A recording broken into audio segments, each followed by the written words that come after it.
Orígenes de la civilización adámica. Autora Josefa Rosalía Luque Álvarez. Tomo 3. Época 800.300 años antes de Cristo. Vida de Abel. Parte 1. Abel quiso visitar el gran santuario de mujeres coptas que se levantaba del otro lado del Gran Canal, o sea, en lo que muchísimos siglos después se formó el gran lago Mariotis, frase abreviada de la mariotisa Beni, que fue la última matriarca copta que dirigió dicho santuario antes de ser devastado por los invasores. Traía él mensajes de todos los refugios de mujeres coptas que había visitado en la travesía para el santuario madre, casi tan antiguo como el de hombres, si bien nunca llegó a ser tan numeroso en sus individuos. Había en él mujeres de todas las razas y de todas las condiciones sociales. La antigua matriarca Vada, que conocimos al comienzo de este relato, había desencarnado hacía varios años, prometiendo volver nuevamente entre los obreros del Verbo de Dios, palabra que cumplió poco tiempo después. A la llegada de Abel gobernaba el santuario una mujer del país de Van, que muy joven aún fue elevada a tan alto cargo debido a que era la cuarta reencarnación de una de las 10 primeras fundadoras y un espíritu tan enamorado de la grandiosa obra realizada por la institución que, al desencarnar, no bien se orientaba en el mundo espiritual, buscaba de tomar materia en una situación que le facilitara el llegar de nuevo y muy pronto el santuario copta que había dejado. Había nacido hija de una esposa secundaria de jefe de tribu que al dar libertad a sus mujeres, según la ley de la alianza, abrió la puerta para que muchas de ellas, temerosas de afrontar las humillaciones y burlas que eran comunes en tales casos, buscaran de alejarse de sus países de origen. Las que eran virtuosas y honestas buscaban los refugios de mujeres coptas y se internaban en ellos. Tal ocurrió a la madre de la matriarca de Negadá, la cual fue a nacer dentro del refugio fundado por Elisa y por Senio poco antes del nacimiento de Abel. La madre de Solania, que tal era el nombre de la matriarca, se había presentado al refugio después de 5 lunas de viaje en elefante y había dicho a las coptas: «De aquí a 2 lunas seré madre, y aun cuando tengo parientes que con gozo me recibirían, siendo una fuerza superior que me impele hacia esta casa, como si una secreta voz me dijese: el ser que viene hacia ti quiere nacer bajo el techo de los justos». Elisa mandó que fuera recibida en la hospedería de mujeres y pocos días antes del alumbramiento, una copta sensitiva y gran clarividente recibió aviso en estado hipnótico de que el ser que llegaba era una de las 10 fundadoras del santuario de Negadá, cuyo nombre conservaba con respeto profundo grabado en lápidas de piedra en los pórticos de aquel viejo monasterio Mansisvela. Consultaron el caso con las coptas de Negadá y sin que ni unas ni otras se hubiesen comunicado el aviso, de todas partes les llegó la misma noticia.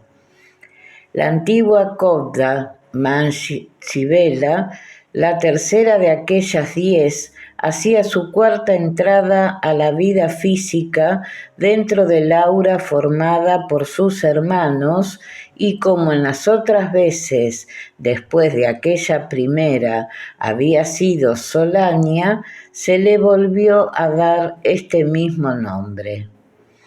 Tal era la matriarca de Negadá, que sólo contaba 32 años de edad y que regenteaba el santuario con un consejo de 9 ancianas de las más avanzadas en la ciencia de Dios y de las almas. No creáis que es una jovencita, decían graciosamente las mujeres a Abel cuando fue a visitarlas. Estuvo en este santuario desde hace 685 años, con que ya veis si es viejecilla. Su bello rostro iluminado por los diáfanos ojos azules de su raza irradiaba paz, serenidad y una grave dulzura que la hacía parecer en verdad una anciana joven. Tenía tal fuerza de persuasión en su palabra que convencía siempre, por lo cual fue la salvación para innumerables mujeres colocadas por las circunstancias en situaciones difíciles y penosas. ¿Cuántas veces se había dado el caso de llegar un poderoso caudillo a las puertas del santuario, llevándose todo por delante, para arrancar de allí a viva fuerza a una esposa, a una hija o a una esclava que se había refugiado? Y después de una larga conversación con Solania, a través de la estrella de 5 puntas abierta en el muro del recibidor, se había retirado tranquilo y casi contento, prometiendo no molestar más a la perseguida.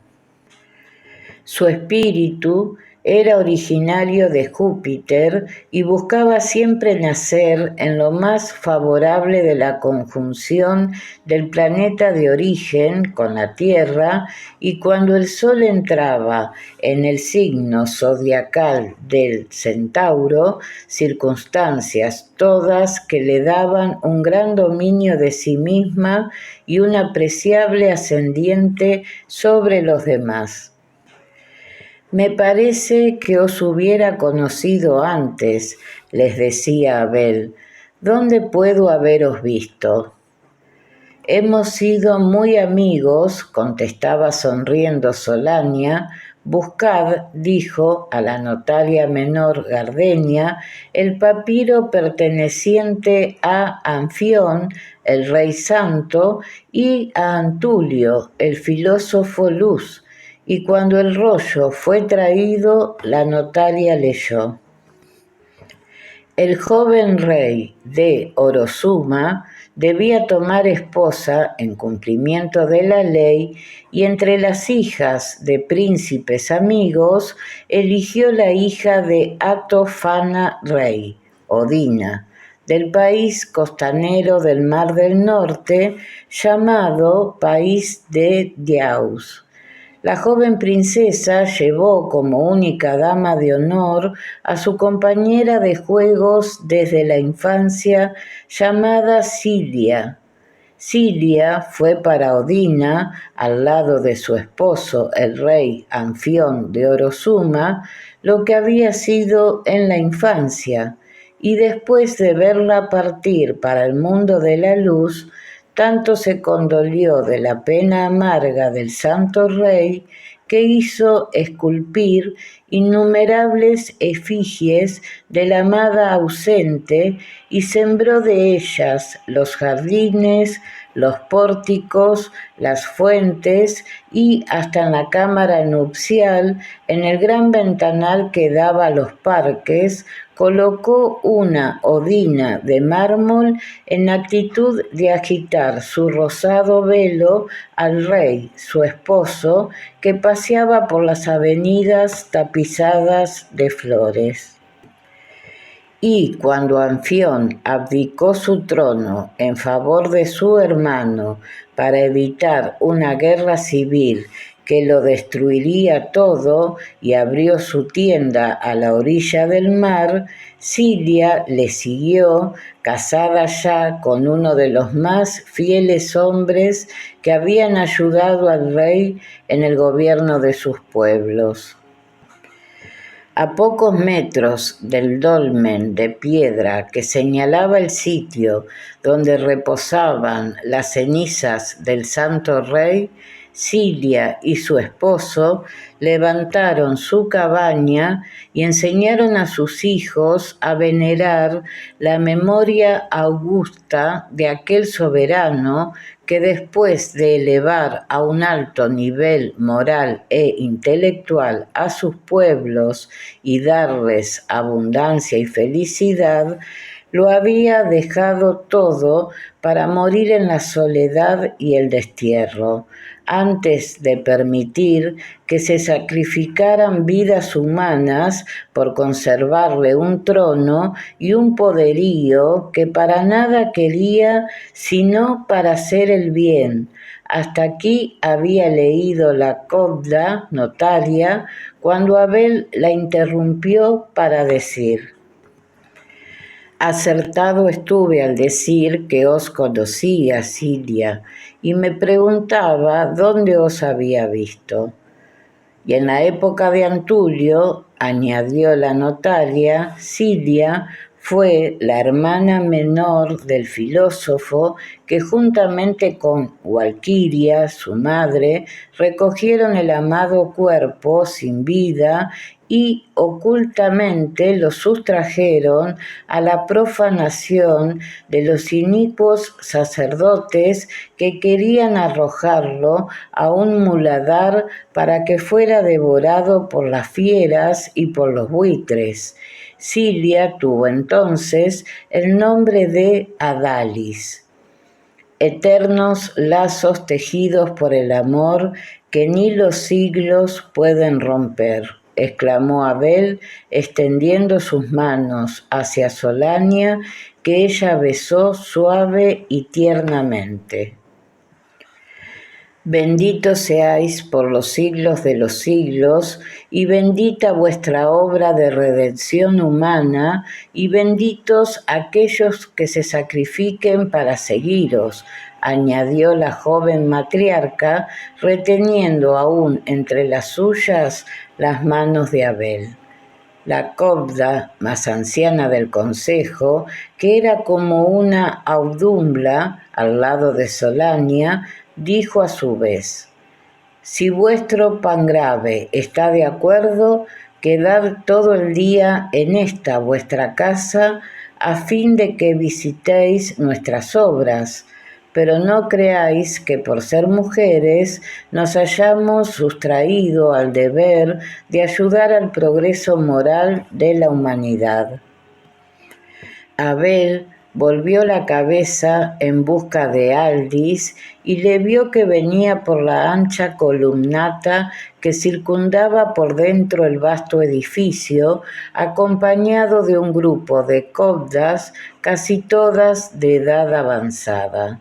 Ellas se hacían referir por aquel único testigo ocular toda la historia de Sofía y Milcha, de Adamo y Evana, que si bien la tenían ya escrita, encontraban inmensa satisfacción en oír los menores detalles de labios de aquel que podía decir: lo he visto. Diva y Nubia, las dos copdas que en calidad de madres pusiera Boindra al lado de Evana en los días del nacimiento de Abel, habían sido para el santuario de Négadá las más asiduas cronistas, y Abel se encontró sorprendido de verse descubierto hasta en las pequeñas travesuras que Senio tanto le celebraba. Quiso ver a la hija de Nubia, que estaba al frente del taller de tejidos, donde las hijas de los labriegos y de los pastores de la comarca aprendían a emplear la lana de sus ovejas y la fibra del lino y los blancos copos de algodón. Mi madre vendrá a devolverles vuestra madre en la próxima primavera, le dijo al verla, pero sabed que volverá a vos con solo una mitad de su corazón, pues que la otra mitad se la robó la hija de adopción. Tal robo me satisface ampliamente, contestó la hija de Nubia, porque estoy segura que ella la merecerá más que yo. ¿Podéis decirme, añadió Abel, si aún está aquí la hija de Lumbina, la auxiliar de la anciana Elisa en Monte Casson? ¿La niña paralítica que fue curada?, interrogó una anciana copda. Justamente, porque traigo de su madre un mensaje para ella. A poco andar la encontraron sentada ante una gran mesa entregada al trabajo de grabados en madera, para lo cual tenía manos de artista. Una veintena de jóvenes postunances la ayudaban. Ya sabía yo que vendrías a mi taller, dijo Evea alegremente a Abel, tendiéndole ambas manos. Perdonad que no salga al encuentro, porque ya sabéis que mis pobres piernas resisten mal el peso que las obligo a cargar. Muy mal, Codda, sería yo si olvidase para con vos la ley del amor, le contestó Abel. Además, vengo de donde está vuestra madre, que pide os incorporéis a la nueva falange de mujeres coddas, que pronto debe partir a Monte Casson para ayudar a Elisa y sus compañeras, que son demasiado pocas para la ardua tarea que se les presenta. La joven miró con asombro interrogador a la matriarca y a las ancianas del consejo. Como ellas no le contestasen, sino con una bondadosa sonrisa, ella continuó: ¿Y quién terminará este trabajo que debemos entregar en la próxima luna? El amor salva todos los abismos, le dijo sonriente Solania, tomando de las manos de la joven el primoroso trabajo que estaba haciendo y acercándose a Abel y a Aldis. ¿Veis?, les dijo.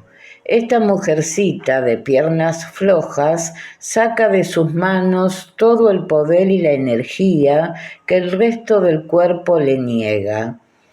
Lleva comprados 860 esclavos entre hombres y mujeres con estas placas de maderas tan primorosamente esculpidas y pintadas. ¿Cómo?, preguntaron a la vez el Pangrave y Abel. Entre las montañas de Artinón, con los siglos se produjeron allí hundimientos que dieron lugar a la formación de un gran lago que se llamó Arsinoe. Hacia el sur, en una lejana comarca, hay una numerosa tribu de hombres de oscuro color y gran estatura. Son antropófagos y engordan para sus festines los más bellos adolescentes de ambos sexos. Por una de esas extrañas coincidencias que son como chispas del amor divino sobre la miseria humana, una de nuestras hermanas regaló a un pariente suyo unas cuantas de estas placas que utilizábamos aquí para los grabados diarios de las bóvedas o de los pórticos. Y viajando hacia el sur, se encontró con aquellas tribus donde los caudillos se alimentan lo mismo de sus bestias que de sus esclavos. El caudillo de aquellas tribus se entusiasmó con estas placas y cuando les enseñaba a sus visitantes el rebaño humano destinado a satisfacer su apetito por ese año, a éste se le ocurrió decirle, lleno de compasión: si yo os diera 20 placas de estas por cada uno de estos niños, ¿me los darías todos? Tomadlos, le contestó. Yo quiero esas placas para tapizar el interior de mi tienda y ser yo el más rico caudillo de estas tribus. Te traeré tantas placas como niños tengáis destinados a servir para vuestra hartura, 10.000, 15.000, 30.000. Con 20 decenas cada 3 lunas os lleváis de aquí todos los niños que habíamos de comer entre los 7 caudillos que somos dueños de esta tierra. Prometido y cumplido, le contestó el visitante. Y desde entonces se trabaja aquí activamente en las placas de madera y cada 3 lunas se nos presentan nuestros mensajeros con un rebañito de adolescentes y niños que iban a ser condimentados y asados para satisfacer el apetito de sus señores. Esto es admirable, exclamó Abel mirando a las jóvenes que sin levantar la cabeza continuaban su trabajo. Pero, ¿no podía Boindra arreglar esta situación, ya que esas tribus no deben estar tan lejos de aquí? Preguntó Aldis, horrorizado de lo que oía y compadecido a la vez del improbo trabajo que hacían las cogdas para salvar vidas humanas. Actualmente se está en una negociación entre el Consejo de Zoán, representante del Chalit en estas comarcas, y el jefe mayor de aquellas tribus. Se trata de llevarles grandes rebaños de ovejas, cabras y antílopes cada año a cambio de un compromiso formal de no comer seres humanos. Todos los caudillos han aceptado, menos uno, que he mandado llamar a tratar conmigo el asunto en vista de que no puede entenderse con el consejo de Zoán. Cuidado, cuidado, decía Aldis, no se le vaya a abrir más el apetito a esa hiena humana al veros, hermana Solania, a vos tan joven y con ese rostro de ángel bajado del cielo que Dios os ha dado. Y riendo todos de la advertencia del pan grave, pasaron de la columnata a un inmenso patio cubierto donde les esperaba el ágape del mediodía.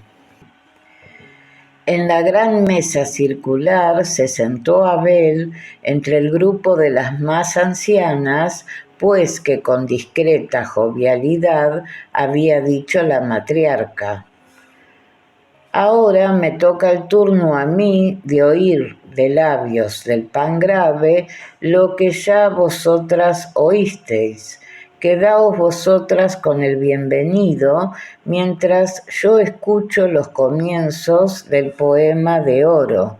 Y así diciendo, sentóse al lado de Aldis hacia la otra mitad del círculo, lugar ocupado por las cogdas de menor edad. ¿Cómo está ausente el egoísmo del alma de vuestra matriarca?, dijo Abel a las cogdas que le escuchaban. No en vano hizo 4 largas vidas en este santuario, contestó Gardenia, la notaria.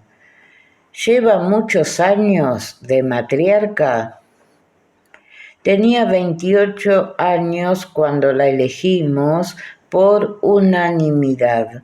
Llevaba 10 años de copda, pues visitó la túnica azulada a los 18.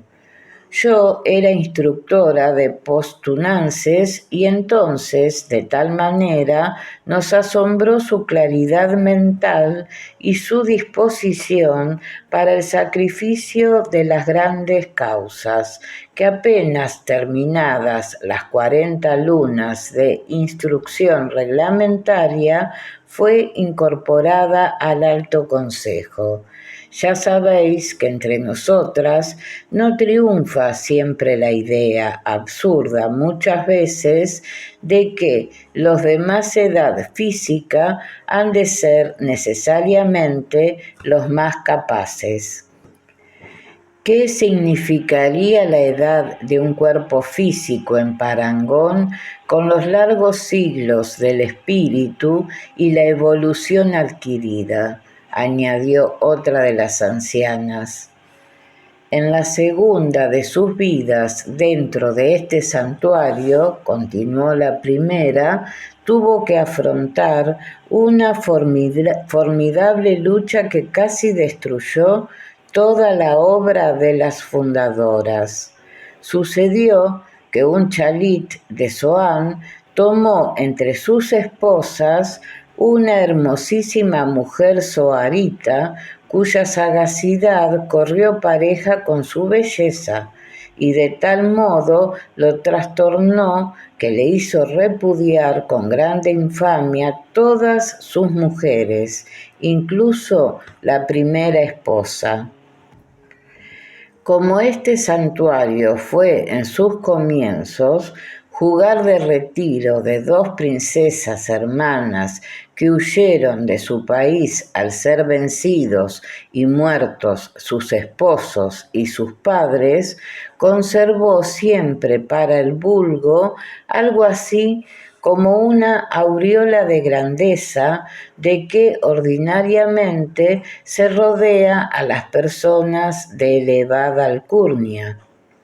Y todas estas mujeres repudiadas por el chalit creyeron que nuestro santuario, fundado por princesas viudas, era el único lugar donde ellas tendrían la consideración que su alto rango merecía. Y vinieron aquí imbuidas del prejuicio de que por su alcurnia honraban al santuario, y no el santuario las elevaba a ellas. Eran 58 estas mujeres, y sin ser malas en el fondo, causaron tan grandes disturbios y tan fuerte borrasca que, a no haber estado una Solania al frente, todo lo hubieran derrumbado. ¿Y tuvieron que despedirlas?, preguntó Abel, no encontrando otra solución. Ya veréis. Como todas ellas tenían hijos e hijas del chalit, Solania consiguió de él que volviera atrás sus pasos, comprobándole los inicuos propósitos que tenía la esposa que así lo había dominado, que tomase de nuevo bajo su protección a las madres de sus hijos, levantándoles la infamia de la carta de repudio y reintegrándolas al lugar que les correspondía. Pero, para llegar a esto, cuánto padecieron y lloraron nuestras hermanas de aquel entonces, que eran pocas todavía, pues no llegaban a las 200.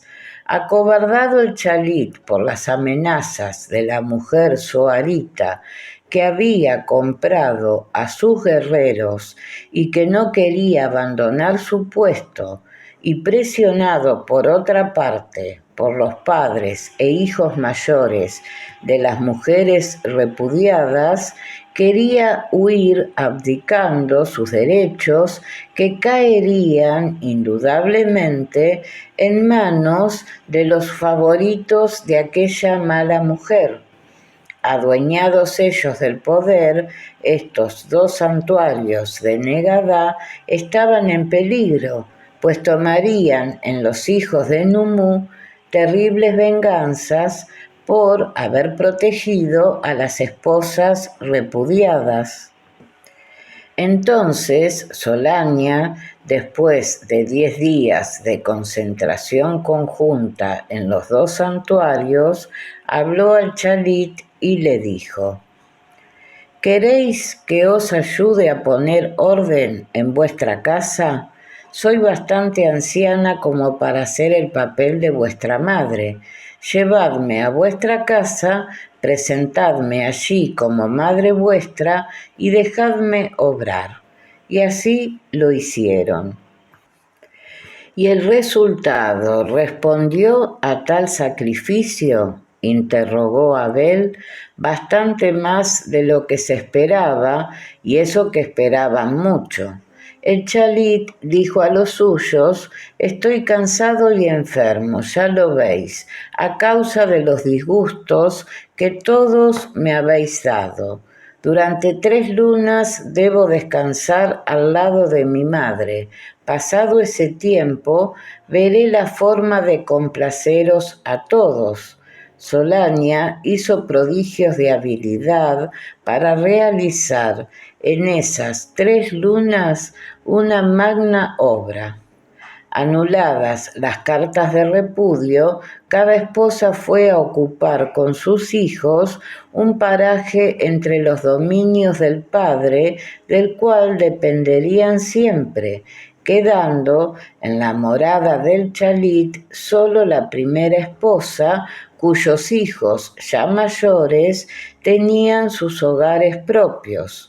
Y a la mujer Zoharita, causa de tales disturbios, la llamó a la cámara del Chalit, la cual acudió envanecida, creyéndose triunfante al ver que sus rivales habían sido alejadas.